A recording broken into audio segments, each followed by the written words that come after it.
السلام علیکم پروگرام میں آپ کو خوش آمدید کہتے ہیں. تاریخ ہے آج 12 جنوری. اس ہفتے کا ہمارا پہلا پروگرام یقینی طور پر آج سوموار کا دن ہے.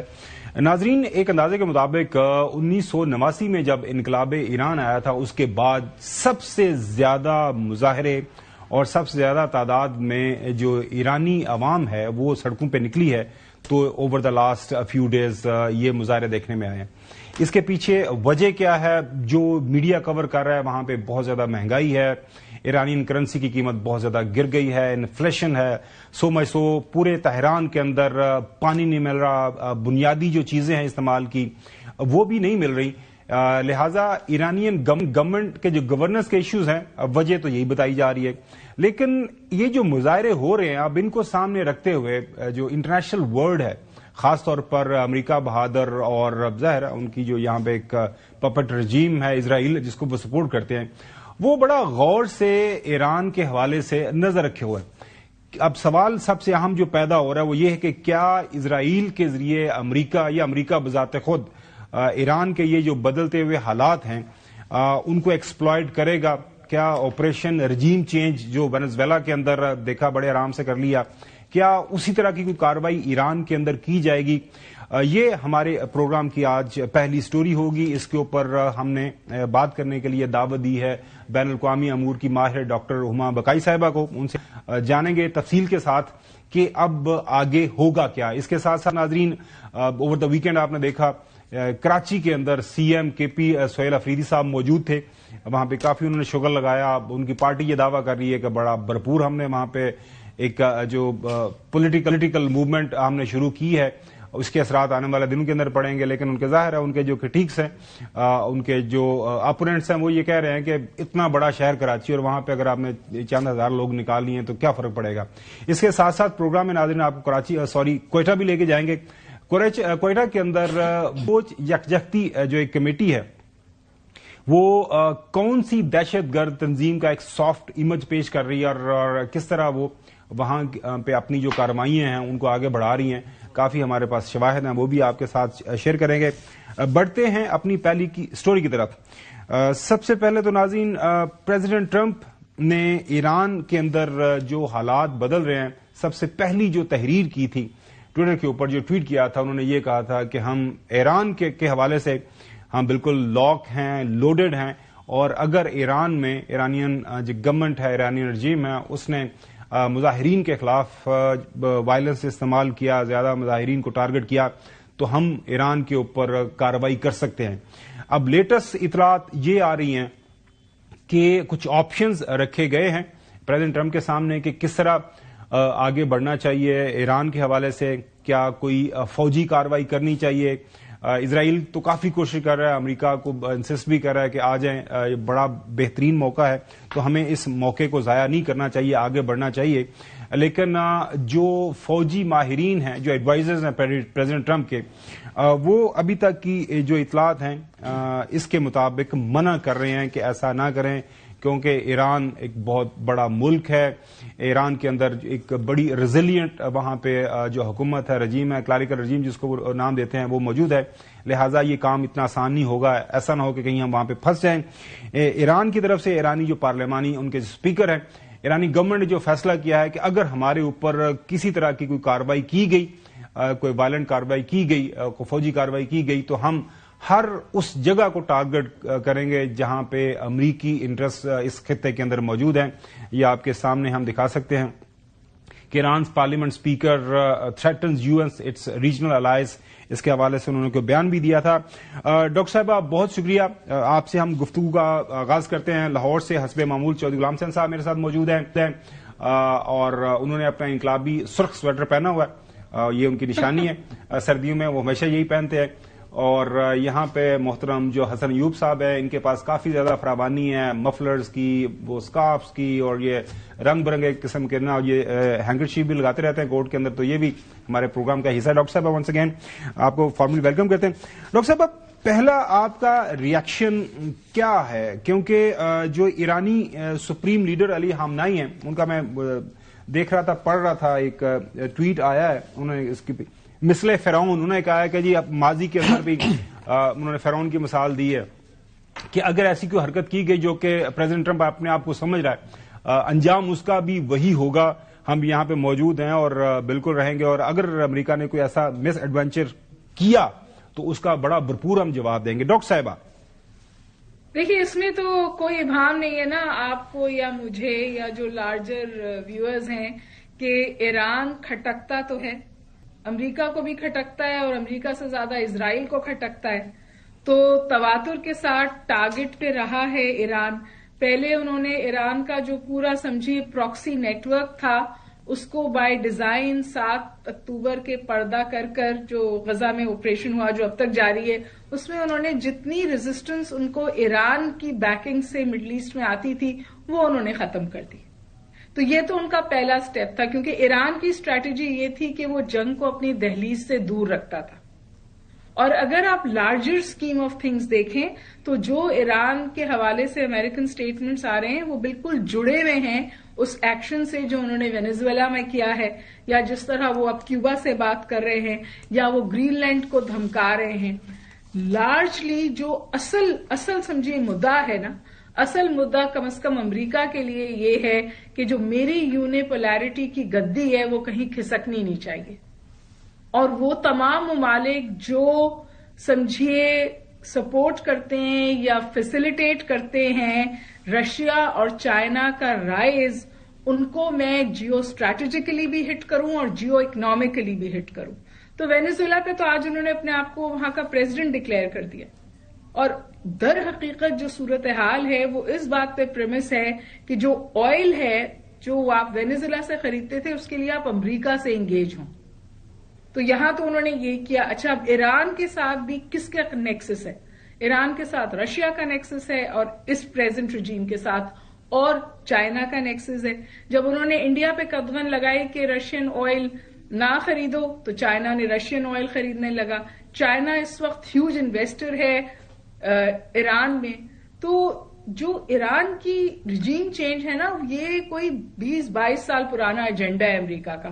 اب جب ایران قدر کمزور ہے تو وہ اس کو انہوں نے پریپیگیٹ کیا ہے. جتنے آبجیکٹو آبزرورز ہیں اور ایران خود وہ کہتا ہے یہ انسٹیگیٹڈ ہے. یہ بات آپ کی بالکل صحیح ہے کہ جو سالہ سال کی سینکشنز ہیں اس کی وجہ سے جو اکنامک پین ہے وہ اب ایران میں لوگ محسوس کر رہے ہیں اور نظر آ رہا ہے, اور گورننس فیلئر ہے. لیکن یہ ڈیفینیٹلی انسٹیگیٹڈ ہے. لیکن اگر 30 پروونسز میں ہو یہ اکٹھے تو پھر اس کا اشارہ یہ ملتا ہے کہ اس کو کوئی فنڈ بھی کر رہا ہے اور اس کو کوئی مینیپولیٹ بھی کر رہا ہے. تو دوسری اہم بات ہے وہ یہ کہ جو رضا پہلوی ہیں ان کو ویسٹرن میڈیا اس وقت بہت پروموٹ کر رہا ہے, کیونکہ وہ رجیم جو تو بالکل ان کی رجیم تھی نا, ان کے لوگ تھے نا, they want them back in Iran. اور یہ بھی سمجھیے پشنگ دی اسرائیلی ایجنڈا ہے. یہ اسرائیلی ایجنڈا ہے کہ جو ایگزسٹنگ رجیم ہے ایران کی اس کو کمزور کر کے ہٹا دیا جائے.